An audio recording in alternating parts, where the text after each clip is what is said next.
Let's talk about the classics. There are classic books, movies, albums, video games, and so on. A classic, as I see it, is basically something that stands out for being high quality and beloved for a long time. There are classics across all media types, and if we miss out on the classics, well, we're simply missing out. Theme parks as a medium have classics too. Disney parks are chock full of classic rides like the Haunted Mansion, Spaceship Earth, or the Great Movie Ride. Well, for the classics that are still around, every theme park fan should experience those rides. Universal Orlando, meanwhile, is not really known for hanging onto its classics, but it does have some. E.T. Adventure is basically the darling of Universal Studios Florida because it's famously the park's final remaining opening day attraction. Every other ride that opened with the park in 1990, Jaws, Confrontation, and the Fantastic World of Hanna-Barbera, for example, have all been retired and replaced. The park still has other opening day attractions that aren't rides, like Animal Actors on Location and the Horror Makeup Show, although those have seen some changes. Since E.T. Adventure is the only ride left from the park's debut, it rightfully has a legendary status, especially among us theme park fans. It's a certified classic many of us grew up with. If anything were to ever happen to this ride, the backlash would not be pretty. E.T. Adventure, aside from having the distinction of being the park's final remaining opening day ride, is genuinely a good ride that has stood the test of time. From the moment you walk through the doors, E.T. Adventure is an atmospheric experience with unmatched vibes, an all-time great ride vehicle, a satisfying collection of animatronic figures, Spielberg-quality scenes, and that unmistakable John Williams score, giving even the most hard-to-please person full-body chills. It's a timeless experience with delightful scents, practical lighting effects, and a wholesome mood few attractions have. A few years ago, I made a video essay about Monster Mansion at Six Flags Over Georgia, another theme park classic by the way. I mentioned how a ride on Monster Mansion during your visit to Six Flags Over Georgia is just as essential as your admission to the park itself. Well, that's exactly how I feel about E.T. Adventure too. A ride on E.T. Adventure is as essential to your day at Universal Studios Florida as your admission to get in. That's how I'm also starting to feel about a ride, or should I say a classic, next door at Universal Islands of Adventure, The Cat in the Hat.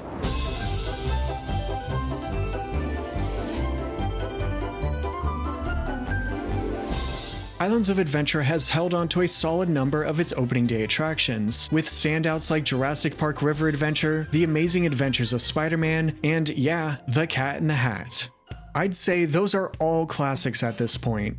I did not lump The Cat in the Hat into that mix by default just because it opened with the park and has been around a while. Come on, it has its own section in the parking deck, so it must be a classic. But seriously, I think it's an actually good ride that is underrated and overhated. Or should I say, overhatted. Oh, that sounded better in my head. Moving on, its cozy atmosphere, satisfying collection of animatronic figures, Seuss quality scenes, and silly soundtrack capture what childhood whimsy is all about. It's a timeless experience with delightful scents, practical lighting effects, and a wholesome mood few attractions have. Yep, that's exactly what I just said about E.T. Adventure, and I think it's true for The Cat in the Hat too. If you ask me, which I know you didn't, but I think it's time we start appreciating and respecting The Cat in the Hat the same way we do for other classic rides. Before complimenting the ride, I have to address the elephant in the room. Let's get one thing or two things out of the way. Really, the whole reason why I'm making this video in the first place is because the theme park community seems to have a general feeling about the Cat in the Hat ride. This ride gets piled on all the time. You've probably heard or thought things like it's lame, beyond repair, or unintentionally terrifying. If you ask any theme park fan about this ride, they'll probably tell you it's embarrassing or a nightmare. It's a constant discussion I think is fair to an extent, but it has been overblown at this point. Let's have a positive yet honest discussion about why the Cat in the Hat ride deserves more appreciation. It should be considered a classic. To keep my thoughts organized, I'll break this conversation down into a few sections. The ride's purpose, ride overview and highlights, quality, where I'll talk about details like gags, effects, animatronics, condition, and so on, and finally, the ride's status. Hang on tight because this will get exhaustive if I say so myself. Let's start off with the first category, or should I say cat-agory? Oh, not again. I should stick with category. On to the first category, the purpose of the Cat in the Hat ride at Islands of Adventure. I'd like to take a step back real quick for some context. The Cat in the Hat is the anchor attraction for Universal Islands of Adventure's Seuss Landing area, which I guess for some reason, if it's not obvious, is themed to the stories by author Dr. Seuss. The ride and Seuss Landing opened in 1999 as part of the park's original lineup. The island is for young children and families. It fits a need at Islands of Adventure because the park has a lot of thrill rides. So this balances it out by giving guests of all ages something to do. Thrill rides like Velocicoaster are great for adults and older kids, but the easygoing attractions of Seuss Landing are just as important by having something for everyone. The youngest visitors, the oldest, and everyone in between. Which is perfect since Dr. Seuss's stories reach across so many generations. There's no better way to preserve Dr. Seuss's legacy than with a theme park land that's as creative and thoughtful as his books.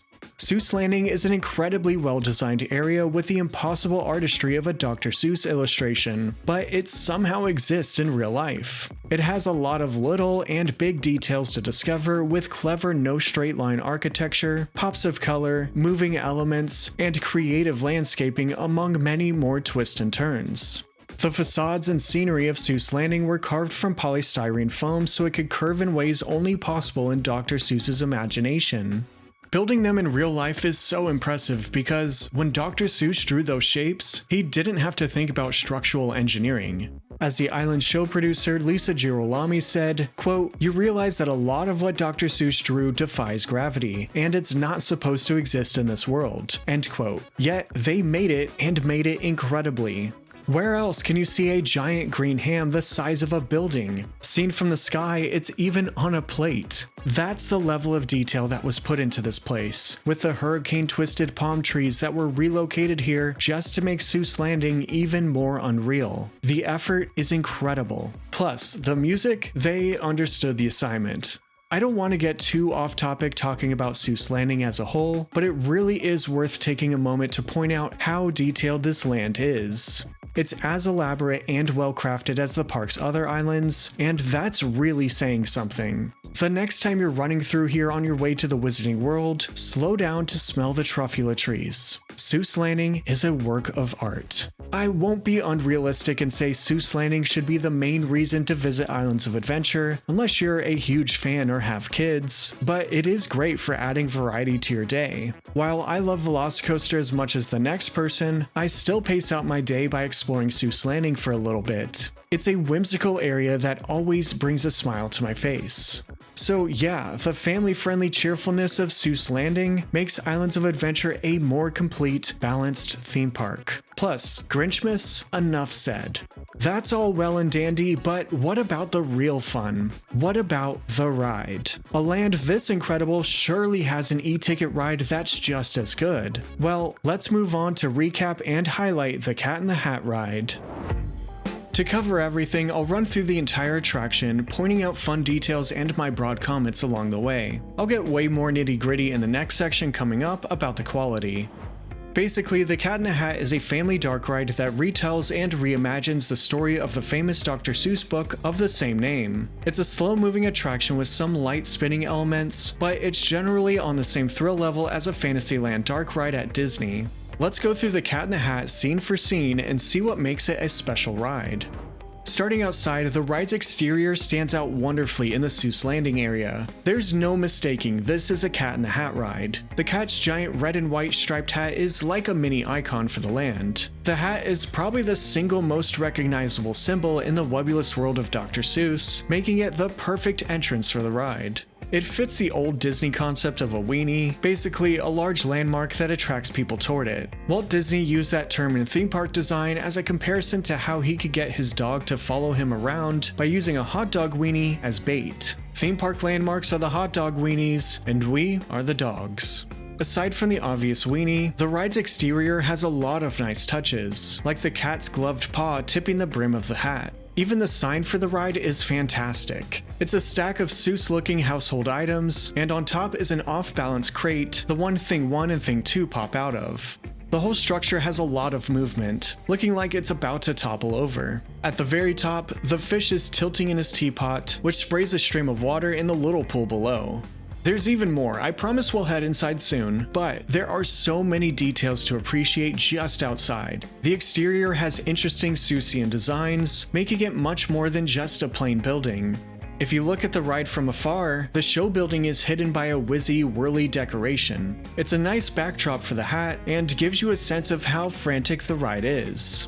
They could have gotten away with not decorating the show building, so it's nice to have that little bit of depth. This level of detail is what makes Seuss Landing special. I don't think anyone really criticizes the facade too much, but I just wanted to give it the appreciation it deserves. The worst ride in the world would not have a facade this good. Also, there are nice little courtyard areas to explore around the ride's gift shop and exit. I'm not really counting that as part of the ride's facade, but it's definitely worth mentioning because it's connected to the building. It exists because of the Cat in the Hat, and it's a nice side quest of sorts. Okay, let's step inside now. The queue for the Cat in the Hat basically is set to the beginning of the book when the kids are bored and stuck inside on a rainy day. Most of the queue is in one room, which is pretty much the front yard area of the house from the story. Because of that, there are decorations like fences and shrubs around the room. There are also some rain clouds on the ceiling and passages from the book projected here and there. It would be nice if they leaned into the rainy day theme a little more with projections or sound effects, but I could see why that wouldn't be a great idea to put water noises in the queue of a kid's ride. Anyway, to me, the area is probably best described as delightful. It kind of reminds me of the queue for Yoshi's Adventure at Epic Universe, and for that, I think it holds up. The feeling in there is one of those theme park tricks I'm a sucker for. The fake outdoor environment, but you're actually indoors. It's a nice mood with melancholy blue lighting and calm, childlike original music. It's almost gloomy, but somehow pleasant. I like the part of the queue at the front of the house where the kids are looking out the window. The droopy tree and sad bird are fun, just one of the many ways this attraction is a nice adaptation of the book. I won't say this is the greatest queue of all time or anything, but it's nicely done and makes me happy. I don't mind spending time in here at all. The queue ends up on the front porch of the house, which I think is a really cute feature.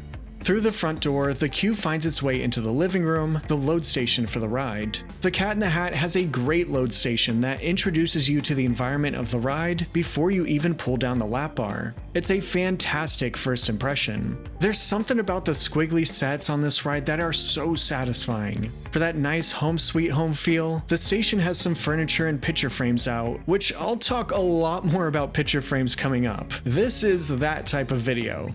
And who's that outside the window? Yep, in the load station, we get our first glimpse of the Cat in the Hat. It's just a sneak peek that gives the room a bit of movement and probably makes kids feel like they discovered something if they spot it. The ride is rewarding in that kind of way. If you keep your eyes peeled, you will find something interesting. And how about these ride vehicles? The story takes place in a house, so it makes sense riders would sit on couches. Too bad they're not soft like a real couch, but they look perfect for the setting. Top shelf ride vehicle design. Let's pull down the lap bar and finally take a spin on the ride. Once we're on our way, the first scene is basically a mini title sequence. It's a simple moment that feels like being in the book. In this scene, the mother steps out with a shopping list in hand, and the title is projected outside on a window.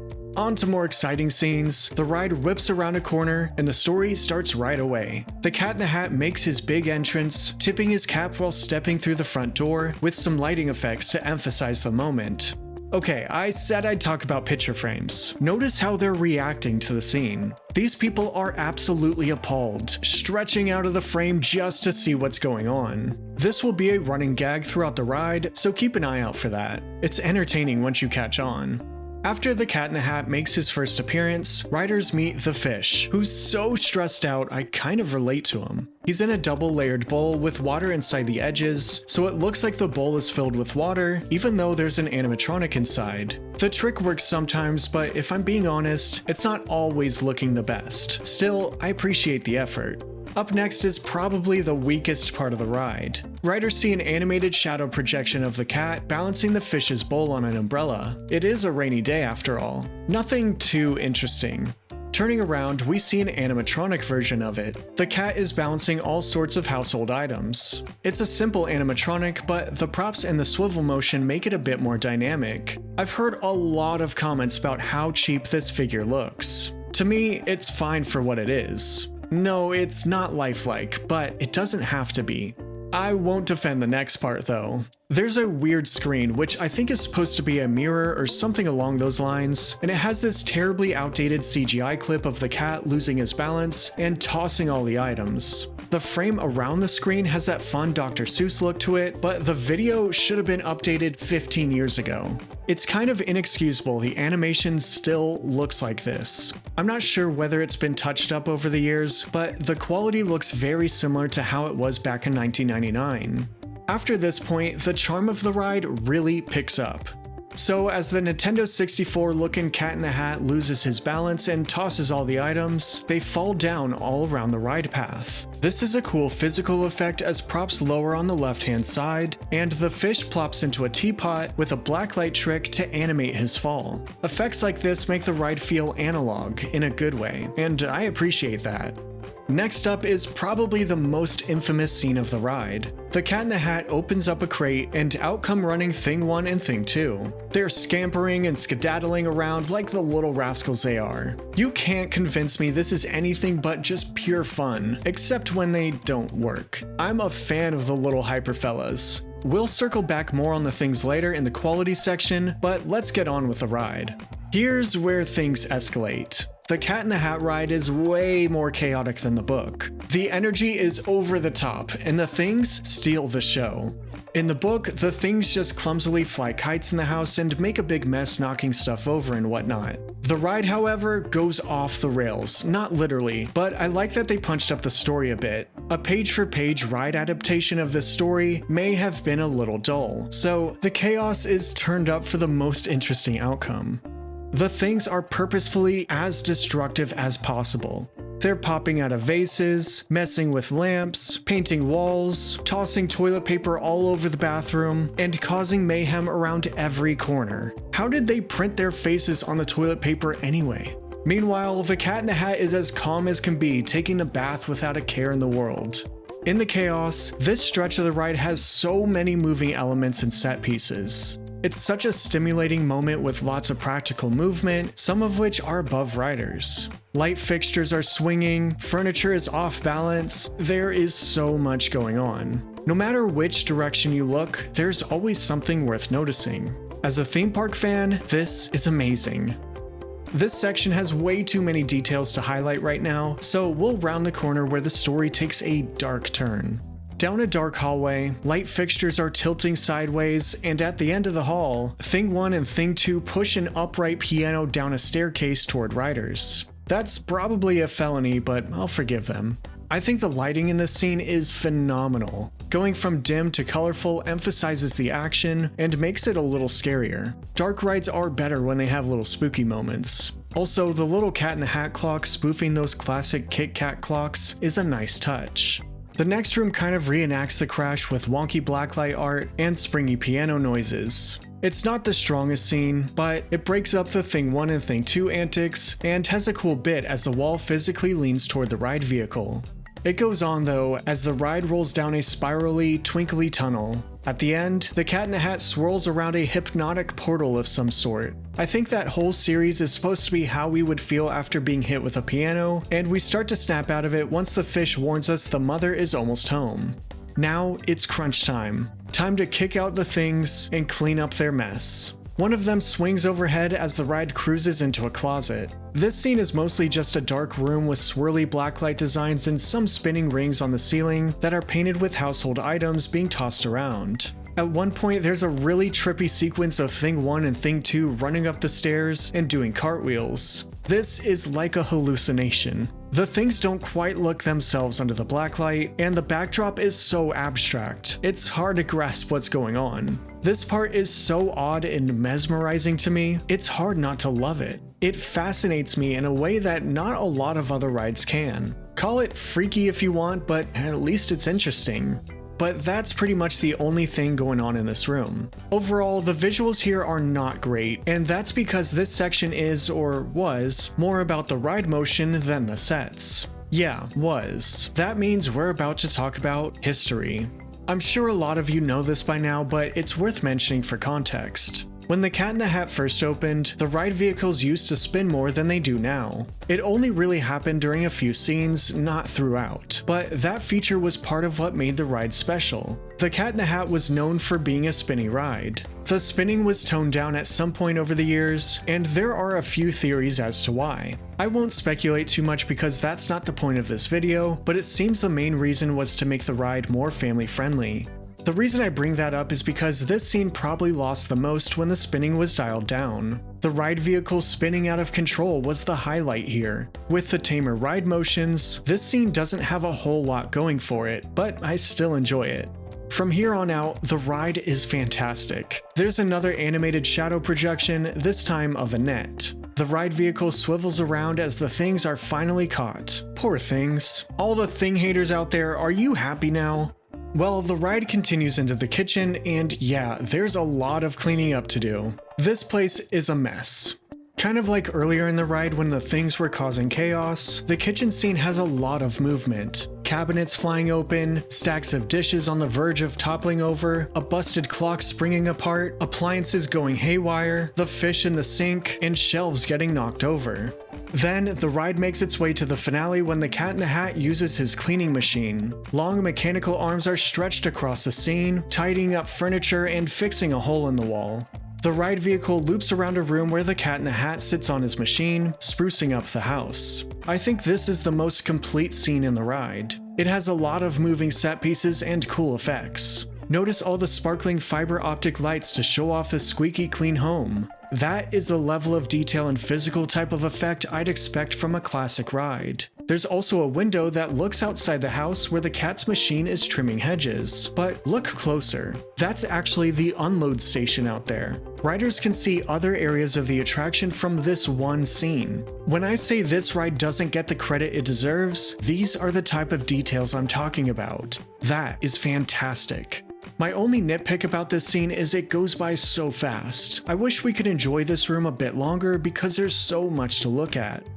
The ride ends with the fish going back into his bowl and the mom coming back home, having no idea what happened while she was gone. Everything is back to normal. Even the people in the picture frames are calm again. The cat and the things wave goodbye through a window surrounded by more fiber optic lights as the ride vehicle passes one more window and to the unload station. The story resolves outside the house as the rain had passed. It's bright and sunny again. The unload station is just as fantastic as the load station, but I'll save my words for now. I want to take a closer look at some details and show off what makes this ride great, but also its shortcomings. Let's spend a moment to talk about the ride's quality. I'll break this down in a few categories: gags, effects, animatronics, condition, and value. I won't spend too long talking about gags because I mostly pointed them out in the ride overview, but a great gag throughout this ride is the fish. He is a priceless character, which is no surprise for a Dr. Seuss story. The fish is somehow the voice of reason, yet filled with so much anxiety. The voice actor did an incredible job, but I also appreciate how he pops up in every type of water container imaginable, starting off with the bowl, being knocked into the teapot, being flushed down the toilet, which is kind of dark if you think about the implication of a goldfish being flushed, popping out of a flower vase, in the sink, and back where he belongs in the bowl. How did he get knocked around in all these different containers? It's simple, but it's kind of funny. And once again, I gotta shout out the picture frames. They're totally normal until things unravel, then the photographs progress with the story. It makes the house feel like a living, breathing environment, and like we're actually in a Dr. Seuss world. Some of them even move a little bit, like the shocked pictures when the Cat in the Hat first steps into the house. The people in the pictures can't believe their eyes, but once the story settles down, they go back to normal. It's subtle, but brilliant. Also, the running joke of not seeing the parents' faces, either in pictures or in person, is clever too. The Cat in the Hat has a variety of effects that all collectively contribute to the atmosphere. The visual effects, sound design, and theme sense, among others, make this ride a total vibe. The ride pops, and a big reason for that is the lighting. Take a look at this video when the normal work lights are on. The set looks a little dull and bland, but here's the same scene with the show lights on. It completely transforms the look of it, and that's why this ride is so vibrant. It's glowing with dreamy lighting, which makes the sets jump out at you. The lighting also progresses with the story. It starts off calm, gets a little more aggressive in the more active scenes, and at the end, back to calm. The lighting is not just for color, but it adds depth too. Check out the little projections through the windows as if it's raining outside, or the variety of designs displayed on the wall, or the flashing spotlights that emphasize certain actions, or the onomatopoeias displayed on the walls. I really love the dazzling sun that's projected over the unload station to show the rain has cleared up. All these effects make the ride much more vivid and engaging. Of course, there's the fiber optic effects too. These type of effects are on other classics like E.T. Adventure. Speaking of, there's a 2022 article I enjoy by Sabrina Graves about the creation of E.T. Adventure. In that article, the author cites that E.T. Adventure's Star Tunnel scene has more than 33,000 individual light fibers, each of which had to be installed by hand. The project, done by a team of 6, took 6 months to complete. 6 months for a lighting effect. That right there shows how much effort goes into these rides. While I don't think the Cat in the Hat has anywhere near 33,000 individual fibers, it still has a good amount, maybe a few thousand, and it was probably no small job to install them. That's a lot of dedication and effort. It makes you appreciate it more knowing all those were hand-placed. The ride is packed with little effects like that, which may seem insignificant on their own, but they amount to much more. For example, when the cat is taking a bath, steam is flowing out of the spout. That one detail makes such a difference. I can't think of a great word for it, but it's like texture. I can almost feel how warm the bath is. While that one detail won't make or break the storytelling, it's one of countless effects that add up to a wonderful scene. Likewise, in the kitchen, mist is pouring out of the open refrigerator. Again, the ride would be fine without that effect, but now we as riders get a sense how frosty that fridge is. It kind of reminds me of the frosty fridge from Kitchen Cabaret or Food Rocks. The Cat in the Hat's kitchen scene is that much more believable because of the mist. Hopefully the rodent in there doesn't get too chilly. Another one to point out is the exhaust from the cat's cleaning machine.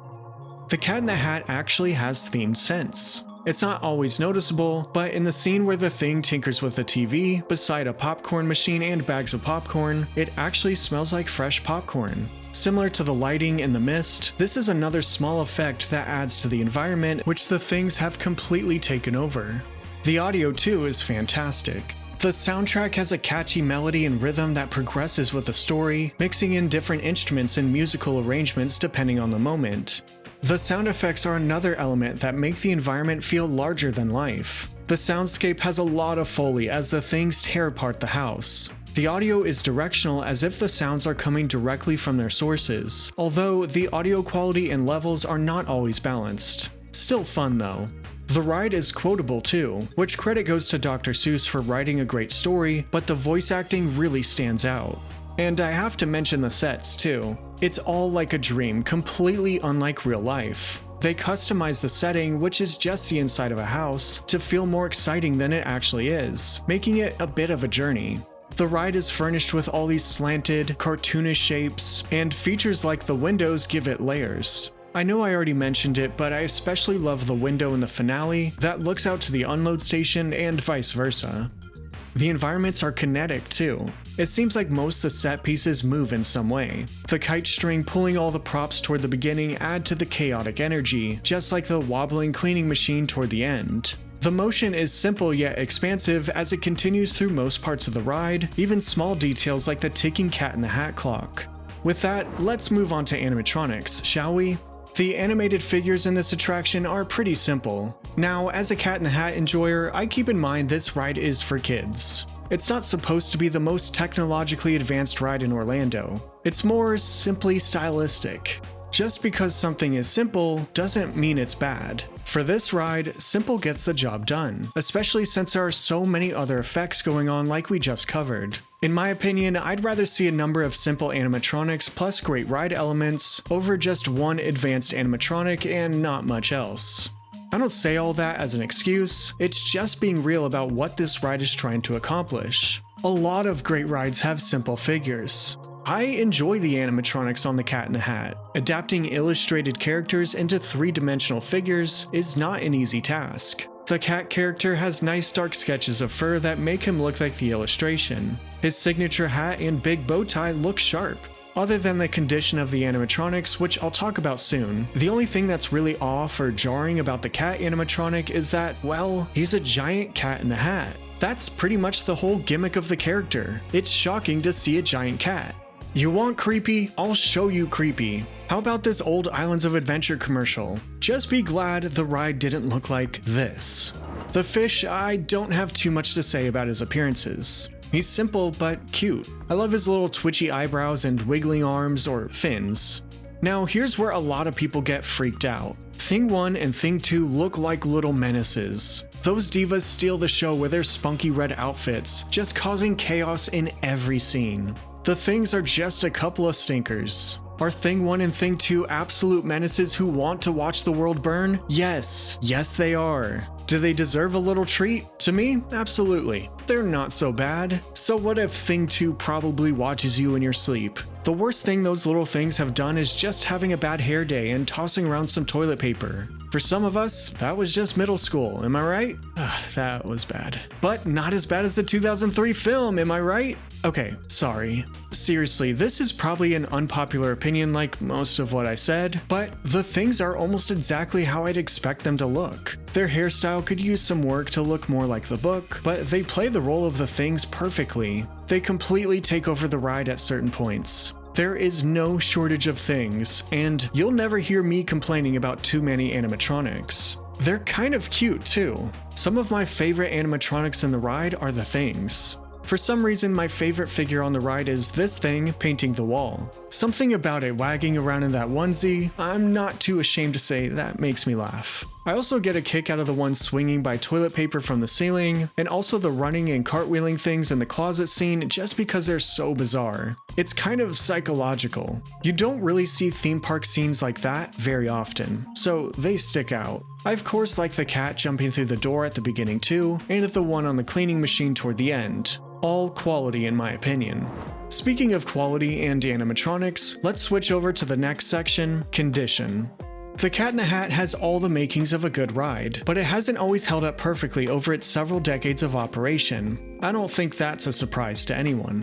The animatronics get a lot of criticism because they could use some sprucing up sometimes, especially the cat since he's larger and is the center of attention in a lot of scenes. Take a look at old ride-throughs and notice how fluid and lively the animatronics used to move around. Some of them are stiffer nowadays, but it also depends on when you ride. You might catch it on a good day or a bad day. That just seems to be an ongoing issue with animatronics in general, not only for the Cat in the Hat. Other older rides have animatronics that could use some TLC, so I'm not really sure why the Cat in the Hat specifically gets picked on more than others. Quick side note, maybe it's because this ride is relatively bright for a dark ride. The imperfections can be more noticeable in the vibrant lighting, opposed to a dimmer ride that could hide its flaws. Also, slightly related, but the exposed ceiling kind of breaks the immersion. That's more of a byproduct of the original design, not the ride's current condition, but I thought it was worth mentioning. Other rides are like this too, so I don't think it's a huge deal, although not perfect. Back to animatronics, credit where credit is due as some of the animatronics still move nicely, but I've definitely noticed some room for improvement. Sometimes the cat's mouth looks no better than a sock puppet. His eyes kind of sit in a shadow. He could benefit from a little touch-up. For the things, sometimes they don't even work. Being a rascal is exhausting, I guess. But again, that goes for any ride. Your favorite ride probably has an effect or two that isn't working 100%. That's a good segue into talking about the ride's missing effects. It's an older ride now and things change over time. The Cat in the Hat isn't running exactly how it did for its debut in 1999. Some effects haven't held up over the decades, whether they're wonky, shut off, or just downright broken. Some that come to mind are the wardrobe curtains that used to pull away as the ride vehicle enters and exits the closet scene. That doorway is always open now with the props tucked off to the side. It's kind of eerie and disappointing to see those clothes lurking in the dark. Also, if I'm not mistaken, the spinning hallway used to have some rotating effects at one point, as if the whole tunnel were spinning, but at least it has twinkling fiber optics. Here's the thing, anytime there's a missing effect on this ride, there are always a few others that pick up the slack. It's that detailed, so I don't think it's fair to say the ride is in disrepair. A good majority of the effects on this ride are still working and working well. Universal is taking care of the ride in that sense. The missing effects are few and far between. Only a few are off or broken, but for some reason, everyone focuses on those handful of missing effects, despite all the nice working effects throughout. But one feature is just missing. As I mentioned a bit earlier, this ride used to spin more than it currently does. This feature lasted for about a decade, until being dialed back. Just so we're all on the same page, the spinning motions mostly happened after the piano crash, in the closet scene, in the kitchen, and once at the end. Don't misremember, it didn't spin the whole time. In reality, it spun only a handful of times as most of the ride was fairly straightforward. Even though it may feel like certain scenes used to spin more, they really didn't if you look back at old footage. Nowadays, the kitchen is pretty much the only scene that still has a decent spin, although it's more of a twirl. Honestly, it's not really that different aside from a couple of scenes, which I won't deny or minimize those scenes whatsoever. I've found if you sit in the back, the motion is a bit wider and feels a little more forceful because you're kind of off-center from the spin. This is especially true in the wheelchair-accessible vehicle, which I just happened to randomly get one day. If you're disappointed this ride doesn't spin as much, just remember it's for young kids. The ride should be safe and accessible for little ones first and foremost. If that means dialing back the spinning, then by all means. The Cat in the Hat shouldn't be a thrill ride. In my mind, it's comparable to a ride like The Many Adventures of Winnie the Pooh at Magic Kingdom. Consider who that ride is for, young kids, and be realistic. Should a ride like that have intense spinning motions? Probably not. And if the ride was making people sick, well, it's probably better for us all if riders aren't nauseous and making a mess. I think it's an appropriate trade-off, toning down the spinning for a more mild, kid-friendly experience. It's a tame ride, and I have no issue with that. Does the ride spin less? Yes. Is it still fun? Also yes. If you want to spin more, Men in Black Alien Attack Next Door at Universal Studios Florida uses the same ride vehicle base and still spins a lot. Bonus, that ride has a small Cat in the Hat Easter egg. Back to the Cat in the Hat, I think the effects that are working far outweigh the ones that are not. Consider all the moving set pieces, all the various effects, all the details to appreciate. I genuinely don't see how anyone could say this ride is in disrepair. It's not perfect, but in reality, what is? The countless effects that are on display should be getting more attention than the few that are off. Aside from a few missing effects, the Cat in the Hat has a lot going for it. I ride this one almost every time I visit the park because my trip wouldn't be complete without it, but also getting in and out is so easy. More often than not, this ride is usually a 5, maybe 10-minute wait. On a busy day, you might see the line jump up to 30 minutes. I think I've seen it hit 45 minutes on a peak day, but that's only a few days out of the year. If you see the Cat in the Hat over 30 minutes, that's how you know the park is slammed or it's raining. Most of the time, you can get right on. It's always an easy and enjoyable way to get out of the sun for a few minutes. It's really not much of a time commitment. Sure, maybe the low wait times are an indicator of the ride's reputation. Maybe it's an appeal thing. Not everyone wants to ride a kid ride, or at least it's not a high priority. Still, I don't think we should take for granted how, on most days, we can just walk on to a nice dark ride in an Orlando theme park without having to wait much at all. You'll never hear me complaining about that. Every park needs a nice little walk-on type of ride. The low waits might be part of why I defend this ride so much. If it always had an hour-long wait, I most likely wouldn't be making this video. It's kind of the opposite effect of those rides that always have long lines, but are not worth the wait. For example, Peter Pan's Flight at Magic Kingdom is a nice ride that is probably just as good as the Cat in the Hat, but its average standby wait time is somewhere around an hour, if not more. That ride takes a serious chunk out of your day, and some may say it's not worth it. For example, at Universal, I think all the rides at Epic Universe are impressive in some way or another, but a lot of them are scrutinized because they could get multi-hour waits. No attraction can live up to those expectations. You may get off feeling disappointed or underwhelmed, even if it had been the best ride in the world, because of the diminishing returns from the steep investment of a high wait time. On the flip side, the Cat in the Hat doesn't let me down because I know what to expect and don't wait more than 10 minutes. It's a nice ride for all the reasons I already mentioned, but that's also keeping in mind how short the line usually is. It's a much better value than most Orlando dark rides, even if it's not the most impressive. Also, the Cat in the Hat is a rarity at Islands of Adventure by being among the few indoor dark rides. By my count, the park currently has 18 rides. Only 5 of those rides are indoor dark rides, really only 4 when you exclude Hogwarts Express, which is more of a transportation ride. Considering how often it pours in Florida, the Cat in the Hat being one of the park's few indoor dark rides gives it more value. So, should the Cat in the Hat be considered a classic?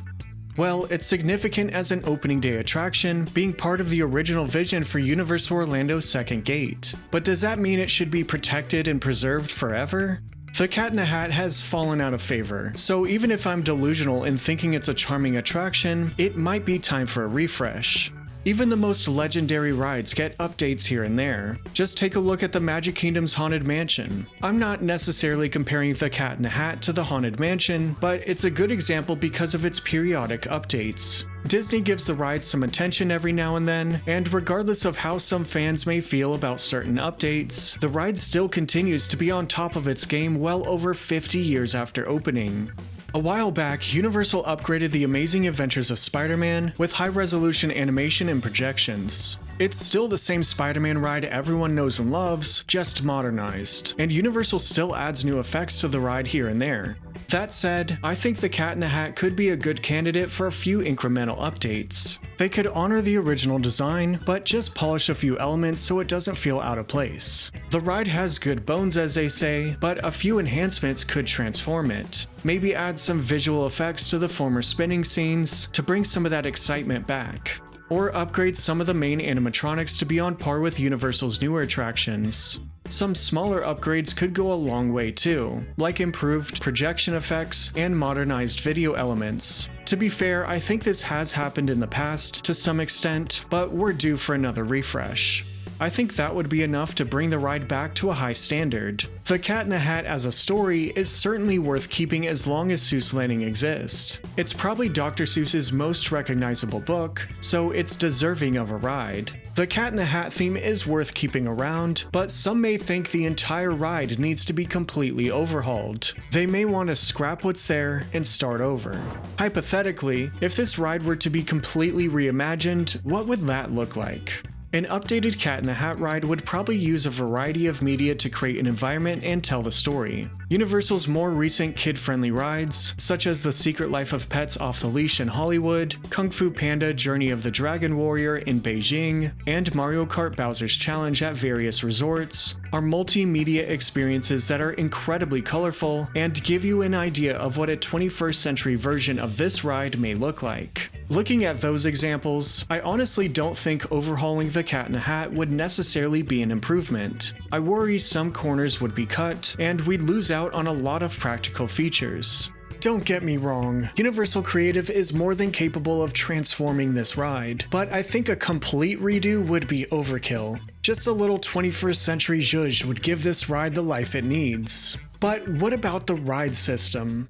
A lot of people suggest the Cat in the Hat could be improved with a trackless ride system, such as the ones at Disney parks, Remy's Ratatouille Adventure, Mickey and Minnie's Runaway Railway, and so on. In theory, I think this is a great idea, but in reality, I'm not so sure. Trackless dark rides generally have wider safety envelopes and ride paths, so the close quarters of the Cat in the Hat set may be too narrow for that type of ride system. The show building may not have enough space to make the most of a trackless system, and the sets would likely end up farther away from riders, making the attraction seem kind of empty. I don't think this ride would be better if the sets were farther away. The Cat in the Hat's tight setting is one of its strengths. As a light improvement, I do think the current ride system should switch up its speed in certain moments. I would like it to slow down during certain scenes and speed up in others. Also, riders should have the option to choose whether or not to spin, allowing families to enjoy a gentle ride and thrill seekers to get a little more oomph. The logistics of this idea may be more complicated than I'm imagining, as the spinning ride vehicles may need different harnesses or height requirements. The ride loads and unloads 2 vehicles at a time though, so maybe one for spinning and the other without, wild or mild. Also, one last thing about the current ride system, really the track. The ride vehicle hits a few noticeable pothole type bumps, which are loud too. One of the bumps is right at the end, so it's the last thing riders feel and hear before the unload station.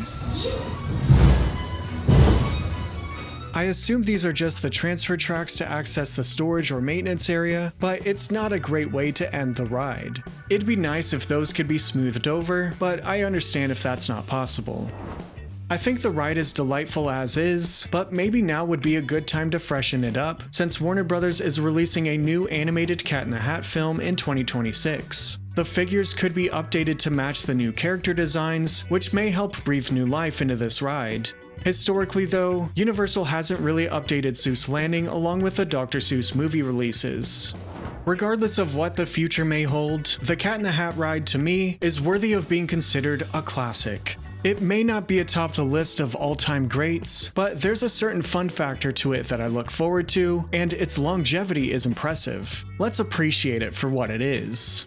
Honestly, even if the ride is, disturbing for some, at least it makes an impression. Theme park rides are usually better with little spooky moments. Say what you want, but I don't think anyone can call the Cat in the Hat dull, boring, or unmemorable. If it were, that would be a reason to call it a bad ride. It's a Dr. Seuss ride, of course it's going to be weird. Let yourself enjoy this ride for what it is, as long as you don't scream in terror during the ride. The story is well written, the effects are creative, the sets are cute, and the ride is brimming with details. What's not to love?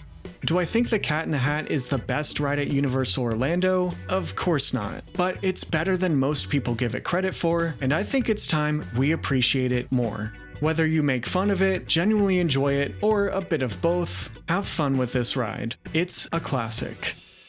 So now I want to hear from you. Is the Cat in the Hat ride a classic? Let me know your thoughts in the comments. Anyway, thanks for watching. Make sure to subscribe here for more videos like this. Stick around for next week when I'll post an hour-and-a-half video about why Fast and Furious is the greatest. No, I'm just kidding. Anyway, thank you, and until next time, stay amused.